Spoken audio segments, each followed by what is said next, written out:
नमस्कार विद्यार्थी मित्रांनो, आपल्या डबल ओ अकॅडमीच्या म्हणजेच ऑनलाईन ऑफिसर अकॅडमीच्या ई लर्निंग प्लॅटफॉर्मवरती तुम्हा सर्वांचं सहर्ष स्वागत आहे। तर आरोग्य विभाग पदभरती 2026 याच्याविषयीची महत्त्वाची अपडेट आणि त्याचबरोबर त्यामध्ये सांगितलं जाणारं जे काही जीएनएम पद असणार आहे, या जीएनएम पदासाठी जी काही नवीन अभ्यासक्रम असणार आहे, हे नवीन अभ्यासक्रम त्याचबरोबर पेपर पॅटर्न यामध्ये आपण कोणता बदल झालेला आहे याबाबतची माहिती या व्हिडिओच्या माध्यमातून जाणून घेणार आहोत। चला तर मग बघा काय सांगितलं जातं, तर आरोग्य विभाग पदभरती 2026 जीएनएम पद आणि पेपर पॅटर्न मधील काही बदल बघा। तत्पूर्वी आपल्या डबल ओ अकॅडमीच्या ई लर्निंग प्लॅटफॉर्म वरती काय असणार तर वेगवेगळे कोर्सेस अवेलेबल असणार आहेत, ज्याच्यामध्ये कोणकोणते सांगितलं जातं बघा। स्पेशली ज्याच्यामध्ये बघा एएनएम कोर्स असेल, जीएनएम कोर्स असेल इत्यादी बॅचेस काय असणार तर अवेलेबल करण्यात आले असणार, ज्यामध्ये प्रामुख्याने काय करतो आपण तर लाईव्ह आणि रेकॉर्डेड लेक्चर्स आपण या ठिकाणी प्रोव्हाइड करतो विद्यार्थ्यांसाठी, जे की तुम्ही डाउनलोड करताय, मल्टिपल टाइम वेळा पाहू शकताय। त्याचबरोबर तज्ञ आणि अनुभवी असा शिक्षकवृंद तुम्हाला या ठिकाणी भेटलेला असणार, जो तुम्हाला योग्य ते मार्गदर्शन करत राहतो। त्याचबरोबर आठवड्यातून वीकेंडचे जे काही शेवटचे 2 ते 3 दिवस असतात, यावेळी आपण या ठिकाणी पीवायक्यू किंवा तत्सम लेवलचे जे काही क्वेश्चन असतात किंवा क्वेश्चन सिरीज असते ही स्पष्टीकरणासह सोडवून घेत असतो। ऍप्लिकेशन मधील जे काही ई बुक्स असणार आहे, ह्या ई बुक्स द्वारे तुमच्यापर्यंत नोट्स सर्क्युलेट केल्या जातात। जर का तुम्हाला ही माहिती आवडली असेल किंवा या बॅचेस मध्ये एनरोल करायचे असेल तर स्क्रीनवरती दिलेल्या नंबरवरती तुम्ही काय करू शकताय तर कॉन्टॅक्ट करू शकताय।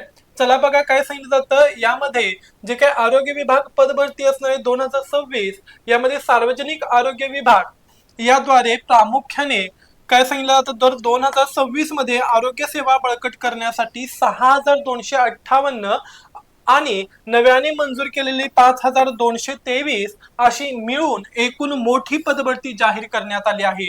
ही भरती प्रक्रिया बाळासाहेब ठाकरे जन्मशताब्दी वर्षानिमित्त राबवण्यात येत असून विविध पदांसाठी पात्र उमेदवारांकडून अर्ज मागवले जात आहेत। आता आरोग्य विभाग पदभरती 2026 यामध्ये 2026 अंतर्गत जीएनएम पद आहे, जे काही जनरल नर्सिंग अँड मिडवायफरी पद म्हणजेच स्टाफ नर्स, ओके, या पदासाठी नवीन परीक्षा पद्धती आणि अभ्यासक्रम जाहीर करण्यात आलेला आहे। बघा जीएनएम पदासाठी नवीन अभ्यासक्रम त्याचबरोबर नवीन परीक्षा पद्धती लागू करण्यात आले आहेत। महत्वाच्या तारखा आणि अपडेट सुद्धा महत्वाचे बघा। नवीन जीआर प्रसिद्ध झाल्यामुळे कधी झाले बघा 24 जून 2026 ला नवीन जीआर प्रसिद्ध करण्यात आलेला आहे। या नवीन जीआर नुसार 5223 पदांची निर्मितीचा जो काही जीआर आहे हा जीआर जाहीर झालेला आहे। बघा जे काही 6000 आणि हा 5000 आहे, यामधल्या 5000 पदांचा जो काही जीआर आहे हा या ठिकाणी प्रसिद्ध करण्यात आलेला आहे।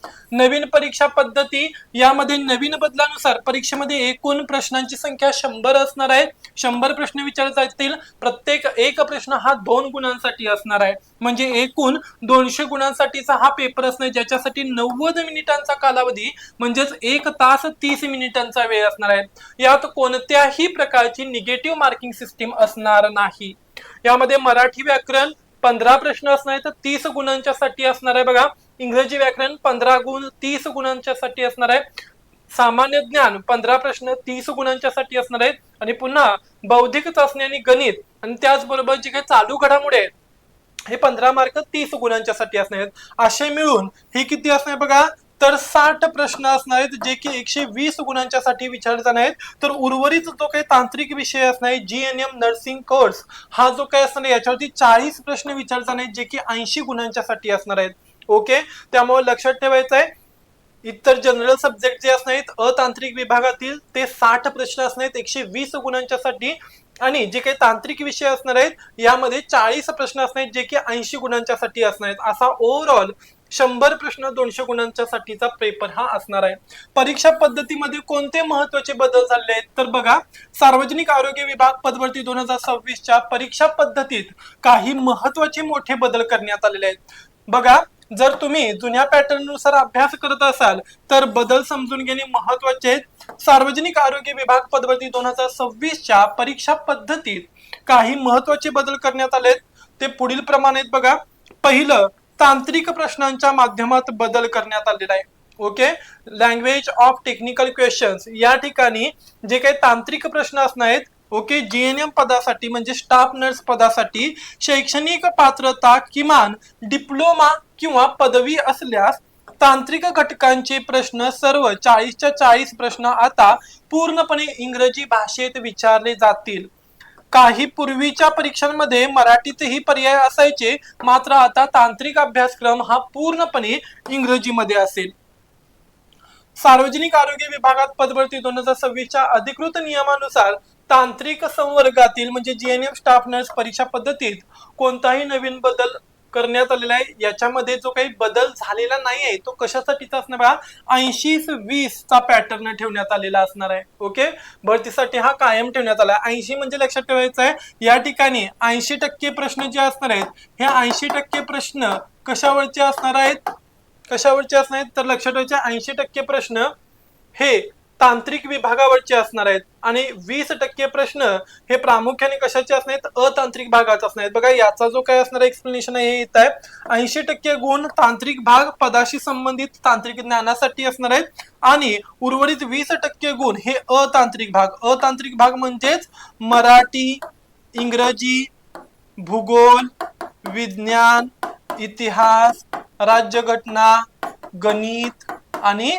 बुद्धिमत्ता। ओके, या विषयांच्या वरती किती असणार आहेत तर 20% प्रश्न असणार आहेत आणि 80% प्रश्न हे काय असणार तर टेक्निकल वरती डिपेंड असणार आहेत। त्यामुळे इथं असं सांगण्यात आलं की कोणताही बदल झालेला नाही, परंतु ऍक्च्युअली जो काही महत्वाचा बदल आहे तो लक्षात घेणे काय असणार तर गरजेचं असणार आहे। पहिला काय असतं बघा, भाषेचे माध्यम। ओके, जीएनएम स्टाफ नर्स पदासाठी शैक्षणिक पात्रता पूर्ण असणाऱ्या पदवी किंवा डिप्लोमा कोर्स पूर्ण झालेल्या व्यक्तींसाठी मराठी व्याकरण वगळता इतर सर्व विषयांचे प्रश्न केवळ इंग्रजी माध्यमातून असेल। ओके, यामध्ये गणित, बुद्धिमत्ता आणि तांत्रिक प्रश्न पूर्णपणे इंग्रजीत असतील। परीक्षेची पद्धत आणि कालावधी बघा, आता यामध्ये जे काही टेक्निकलचे क्वेश्चन आहेत हे सुद्धा इंग्रजीत असणार आहेत आणि काही ठिकाणी जर का पोस्ट चांगली असेल, पगार चांगले असतील तर त्या ठिकाणी मात्र ते कसे असणार आहेत, गणित, बुद्धिमत्ता आणि तांत्रिक प्रश्न पूर्णपणे कसे विचारले जातील, इंग्रजीत विचारले जातील। परीक्षा सीबीटी म्हणजेच कम्प्युटर्ड बेस्ड टेस्ट द्वारे घेतली जाईल, ऑनलाईन पद्धतीनेच घेतली जाईल। परीक्षेसाठी एकूण 2 तास ओके 120 मिनिटांचा कालावधी असेल किंवा जी काय असणार जाहिरात असणार आहे या जाहिरातीनुसार 90 मिनिटांचा सुद्धा कालावधी या ठिकाणी देण्यात आलेला असणार आहे। ओके, परीक्षेत कोणतीही निगेटिव्ह मार्किंग मात्र असणार नाहीत। उत्तीर्ण होण्यासाठी किमान गुणांची अट, उत्तीर्ण होण्यासाठी किमान गुणांची अट किती सांगितली जातात बघा, गुणवत्ता यादीत समाविष्ट होण्यासाठी उमेदवारांना 200 गुणांपैकी 45% गुण म्हणजेच 90 गुण मिळवणे अनिवार्य आहे। यापेक्षा कमी गुण मिळवलेला उमेदवार भरती प्रक्रियेतून थेट बाद होईल। यामुळे परीक्षा पद्धतीत कोणताही नवीन बदल झालेला नाही, जुन्या अधिकृत अभ्यासक्रमावरतीच आपली तयारी सुरू ठेवावी, म्हणजे अभ्यासक्रमामध्ये तरी कोणताही बदल झालेला नाहीये। ओके, अधिकृत माहिती आणि अपडेटसाठी केवळ महाराष्ट्र आरोग्य विभागाच्या संकेतस्थळावर तुम्ही काय ठेवू शकता, या ठिकाणी भेट देऊ शकताय। आता या ठिकाणी महत्वाचं जो काही बदल झालेला असणार हा बदल लक्षात ठेवायचा आहे। जो काय असणार आहे टेक्निकलचा भाग असणार आहे, हा टेक्निकलचा भाग कोणत्या भाषेमधून विचारला जाईल तर इंग्लिश भाषेतून असेल। ओके, आणि त्याचबरोबर जो काही नॉन टेक्निकलचा भाग असेल या नॉन टेक्निकल मधला फक्त मराठी, ओके मराठी जो काही सब्जेक्ट आहे हा फक्त कशामध्ये असणार आहे तर मराठी मधून असणार आहे। मराठी लँग्वेज जो काय असणार आहे हा फक्त कशातून असणार आहे, मराठीतून असणार आहे आणि बाकीचे थोडे सब्जेक्ट हे इंग्रजी मधून विचारले जाईल। खरं मोस्ट ऑफ ऑल ही गोष्ट लक्षात ठेवा की इंग्लिश जे काय असणार टेक्निकलचे काही सब्जेक्ट असणार आहे किंवा टेक्निकलचे जे काही क्वेश्चन असणार आहेत हे पूर्णपणे इंग्लिश वरती विचारले जाईल। ओके, म्हणजे किती प्रश्न असणार ते 40 प्रश्न आणि 80 गुण टेक्निकल साठी विचारले जातील।